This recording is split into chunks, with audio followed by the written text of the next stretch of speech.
Gadi of deebisuun maalinni? Bara baay'eedhaa fi gad of deebisuun ani dadhabduudha, ani cubbamtuudha jedhanii yaaduu fi dubbachuu qofaadha jedheen yaadaa ture. Gad of deebisuun haala baay'eedhaan ibsamuu danda'a. Innis akkaataa Yesuus itti jiraatee fi biyya lafaa kanarra deddeebi'ee ilaaluudhaan gad of deebisuun maal akka ta'e Yesuus irraa barachuu dandeenya.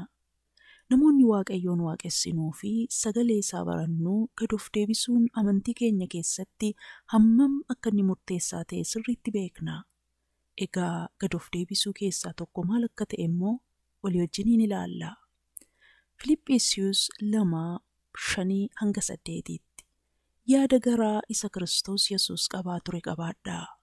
Inni bifa waaqayyummaatiin utuma jiruu ulfina waaqayyummaa isa baasaa wajjin wal isa qixxeessu wanta qabatanii itti hafanitti hin lakkoofne. Inni ulfina sana gadi dhiisee akka waan tokkotti hin galle of godhe. Bifa garbummaa hin fudhate, fakkaattii namummaatiin hin dhalate, waan hundumaanis nama ta'ee argame. Inni gad of deebisee amma du'aatti, hamma fannifamee du'uutti iyyuu abboomamaa ta'e.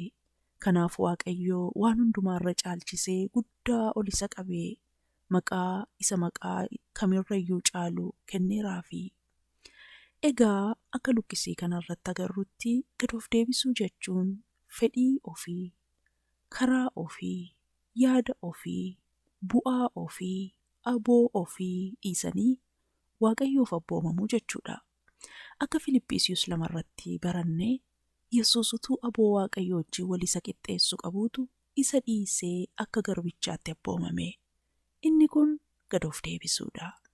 Egaa anaaf isinis gad of deebisuu jechuun fedhii mataa keenyaa, hawwii mataa keenyaa, karaa mataa keenyaa, aboo ofirrattis ta'uu waan adda addaa irratti qabnu dhiisnee Waaqayyoof abboomamuu jechuudha.